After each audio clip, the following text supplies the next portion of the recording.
This video is brought to you by MNS। This is Amit Sharma. आज के इस lecture में हम क्लास 12th के चैप्टर 4 सारणिक या डिटरमिनेंट को पढ़ने वाले हैं। तो सारणिक है क्या, पहले हम ये डिस्कस करते हैं। चैप्टर 4 सारणिक या डिटरमिनेंट्स।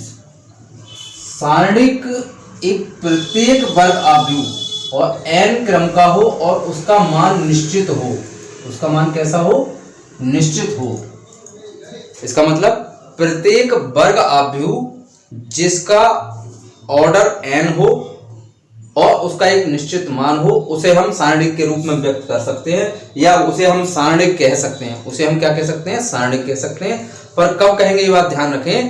प्रत्येक वर्ग आव्यूह जो होगा n क्रम का होगा और उसका एक निश्चित मान अगर हमें मिल रहा है तो हम उसको सारणिक कहते हैं। अब वर्ग आव्यूह क्या था वो आप आव्यूह वाले चैप्टर में पढ़ चुके हो, जिसमें नंबर ऑफ रो और नंबर ऑफ कॉलम बराबर होते हैं, उसको हम क्या कहते हैं?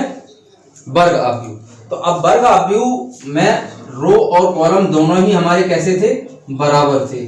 और जो आव्यूह का जो क्रम आपने लिखा था या ऑर्डर लिखा था वो होता था R इंटू सी, मतलब रो इंटू कॉलम उसका ऑर्डर होता था।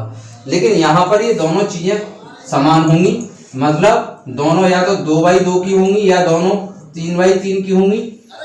और सारणिक का जो क्रम होगा, सारणिक का जो ऑर्डर होगा वो वही होगा। सारणिक का क्रम या ऑर्डर अगर 2x2 का है तो सारणिक का क्रम 2 होगा और 3x3 का है तो सारणिक का क्रम भी 3 होगा।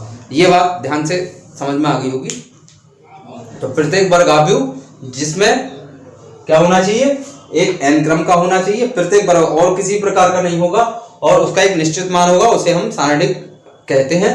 और यहाँ पर सारणिक में रो और कॉलम बराबर होंगे, ये बात आप ध्यान रखेंगे। जबकि आव्यूह में ऐसा नहीं था, वहां पर रो और कॉलम अलग अलग हो सकते थे, लेकिन यहाँ पर दोनों सेम होंगे। और एक बात और ध्यान रखेंगे, ये सारणिक का चिन्ह है, 2 लाइन वर्टिकल है, बराबर नहीं होगा इसके। ये आपका एक मॉड का साइन है, जैसा आप समझ रहे हो ये मॉड है। मॉड में हम -5 को +5 लिख लेते थे, लेकिन यहाँ पर मॉड है ये और ये सारणिक का चिन्ह है, तो ये दोनों बराबर नहीं होते। इस बात को आप ध्यान रखेंगे। और इसका जो नोटेशन है, सारणिक का जो दिखाने का जो नोटेशन है वो सिंपली 2 वर्टिकल लाइंस होंगी जिनमें हम अवयवों को लिखेंगे। इसमें अवयवों को लिखा जाएगा अलग अलग, जो भी अवयव होंगे वो यहाँ पर लिखे जाएंगे। या फिर हम इसे ट्रायंगल वाली शेप या त्रिभुज से भी प्रदर्शित करते हैं। अब किस तरीके से हम सारणिक को हल करते हैं वो मैं बताने जा रहा हूं। और एक्सरसाइज है आपकी 4.1। क्वेश्चन इज सारणिक 2 4 -5 -1। इसको आपको हल करना है, इसको आपको सॉल्व करना है। तो सॉल्व किस तरीके से करेंगे इसको?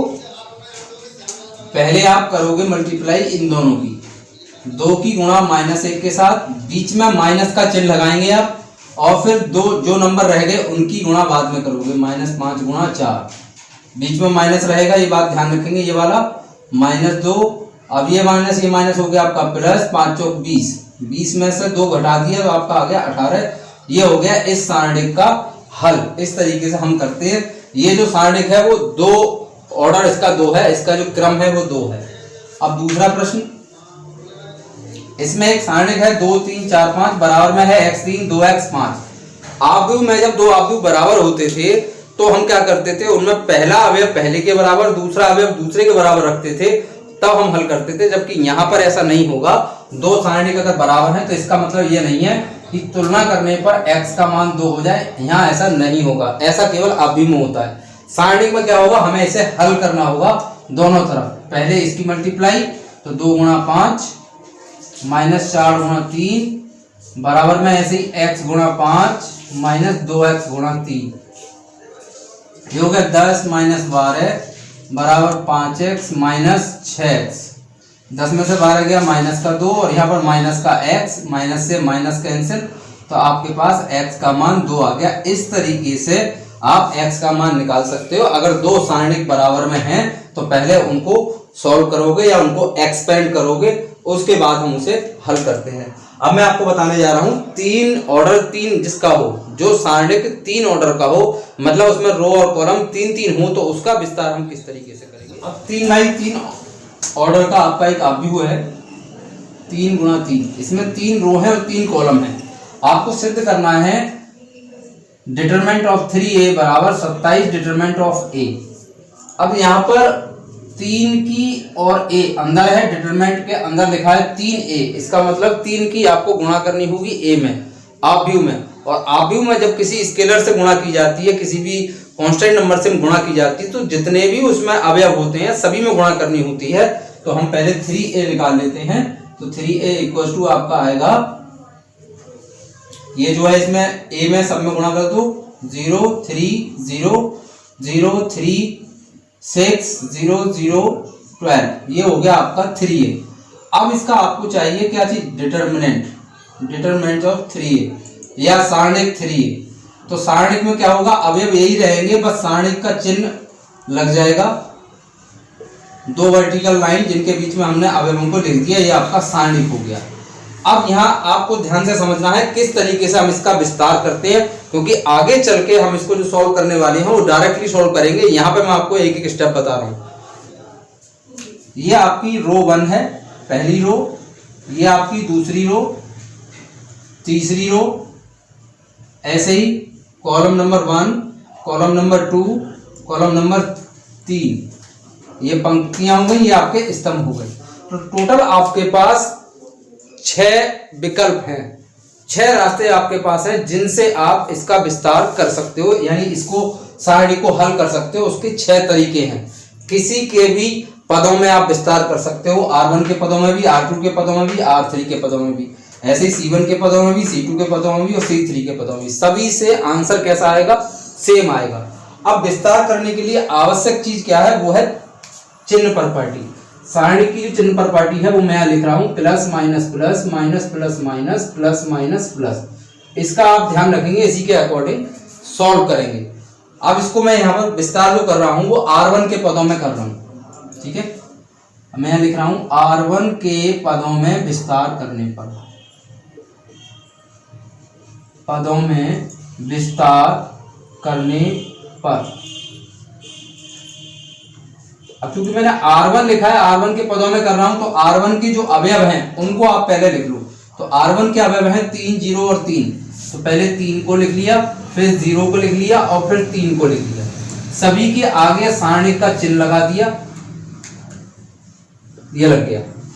अब चिन्ह प्रॉपर्टी के अनुसार R1 में जो चिन्ह आ रहे हैं वो आपको लगाने होंगे। प्लस माइनस प्लस है तो ये आपका प्लस रहेगा, यहाँ पर माइनस आएगा, यहाँ पर प्लस आएगा। इसी तरीके से अगर आप R2 के पदों में करते तो यहाँ R2 के अवयव लिखते और R2 वाले चिन्ह लिखते, R3 में करते तो R3 के हम यूज करते। अब यहाँ पर करना क्या है, 3 हमने लिख लिया, R1 के पदों में कर रहे हैं तो R1 को आप सर्किल आउट कर दो, ओके।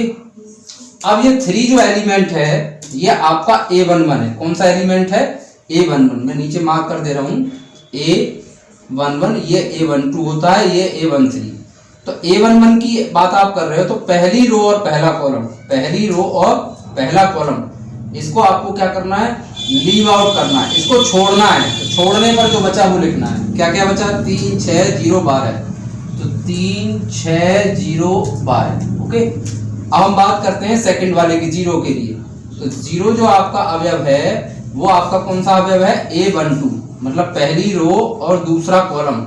तो दूसरा, पहली रो तो मैंने पहले ही सर्कल कर रखी है, अब दूसरे कॉलम को मतलब हो गया कि आपको इसको क्या करना है, हाइड करना है। जो बचा उसको लिखना है, 0 6 0 12, तो यहाँ आ जाएगा 0 6 0 12। अब बात करते हैं नेक्स्ट की, वो आपका कौन सा है, 3। तो 3 आपका आ रहा है, कौन से नंबर पे आ रहा है, A13।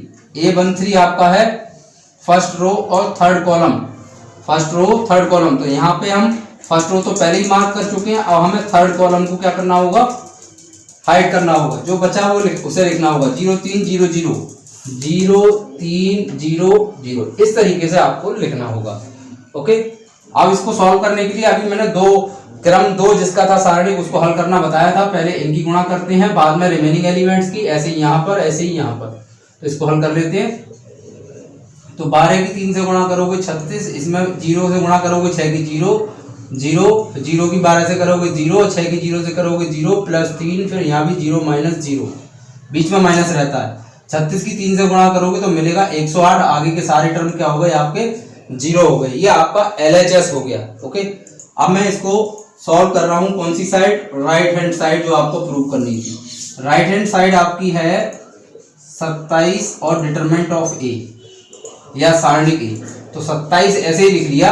अब यहाँ पर ए में गुणा नहीं होगी 27 की, क्योंकि यहाँ पर 27 जो है सारणिक के चिन्ह से बाहर लिखा है, बाहर लिखा है, दैट मीन्स इसमें गुणा नहीं होगी। आप ए के एलिमेंट्स यहाँ पर लिखोगे, ए के जो एलिमेंट्स थे वो लिखो 101 और 012, नेक्स्ट 004। अब किसी के भी टर्म में विस्तार आप कर सकते हो, जैसा मैंने पहले बताया, तो यहां भी हम विस्तार करेंगे। यहां मैं कर रहा हूं C1 के पदों में। किसके पदों में? मैं इसलिए अलग अलग बता रहा हूं जिससे आपको आसानी हो जाए। आप किसी के भी पदों में विस्तार कर सकते हो, C1 के पदों में विस्तार करने पर। तो यहां पर C1 के अवयवों को लिखोगे, और C1 आपका कौन सा है 100। इसके अवयव लिखोगे पहले, कौन कौन से आएंगे, 1 लिख लिया, 0 लिख लिया और फिर 0 लिख लिया। ओके, अब यहाँ पर चिन्ह प्रॉपर्टी के अनुसार यहाँ पर देखो कौन से आएंगे, ये वाले प्लस माइनस प्लस, तो प्लस माइनस और प्लस, सभी के आगे सारणिक का चिन्ह लगाओगे। ओके, अब 1 लिखा है, तो 1 आपका जो एलिमेंट है, जहां पर 1 है, जहां पे भी जो भी एलिमेंट की हम बात करते हैं उसी की रो और उसी का कॉलम उसको छोड़ना होता है। तो 1 जहां पर है वो आपका अवयव ये रहा, तो इसकी रो और इसका कॉलम दोनों छोड़ दो, जो बचे उसे लिख लो। क्या क्या बचा, 1 2 0 4। अब बात कर रहे हैं 0 की, तो ये वाला 0 है, दैट मीन्स ये वाला कॉलम और ये वाली रो। तो आपकी बात क्या चला जाएगा इसमें से, इसको हाइड कर देंगे, जो बचा उसे लिखेंगे। क्या क्या बचा, 0 1 0 4। अब दूसरा है, नेक्स्ट अगला वाला 0 है, उसमें क्या करेंगे हम, अगले वाले रो को छुपा लेंगे, जो बचा उसे नोट डाउन करेंगे। कितना है, 0 1 और 1 2। ओके, 0 1 1 2। ऐसे ये वाला 0 जब लिया था हमने, तो हमने ये वाला हाइड किया था, 0 1 0 4 आया था। ऐसे यहाँ पर आ गया 0 1 1 2। यहाँ पर मैं आपको डिटेल में बता रहा हूँ, लेकिन आगे चल के जो प्रश्न आएंगे वहां पर ये कुछ नहीं होगा, वहां पर ये सब कैलकुलेशन आपको अपने माइंड में करनी होगी। तो इतनी आप प्रैक्टिस करें कि आपको वहां एग्जाम में प्रॉब्लम ना हो। तो मल्टीप्लाई करते हैं 1, तो 4 की 1 से करोगे कितना मिलेगा, 4 माइनस 0 और 0 माइनस 0 प्लस 0 0 माइनस 1। ओके, अब इसको सॉल्व करते हैं, तो 4 एकम 4 माइनस का 0 और प्लस का 0 की जो मल्टीप्लाई करते हैं किसी में 0 आता है। अब आपके पास जो RHS थी वो कितनी थी, 27 डिटरमिनेंट ऑफ ए, और डिटरमिनेंट ऑफ ए का मान 4 आ गया, उसकी गुणा कर दो, तो वो आपका कितना आया 108। ओके, तो यहाँ भी आपका कितना आया था 108, और यहाँ भी आपका कितना आया 108। दैट मीन्स LHS बराबर RHS। इस तरीके से ये प्रश्न आपका हल हो गया। और 3/3 का जो आव्यूह था उसको सारणिक के रूप में हम कैसे विस्तार करते हैं वो मैंने आपको इस लेक्चर में बताया, और ये भी बताया कि हम किसी भी रो या किसी भी कॉलम के पदों में हम विस्तार कर सकते हैं। तो किसी भी सारणी को हल करने के हमारे पास 6 तरीके होते हैं। 6 में से मैंने एक तरीका यहाँ पर बता दिया, एक यहाँ पर बता दिया। आपकी स्वेच्छा है, आप किसी के भी पदों में विस्तार कर सकते हो। ओके स्टूडेंट, तो नेक्स्ट वीडियो में डिस्कस करेंगे आपसे नेक्स्ट एक्सरसाइज।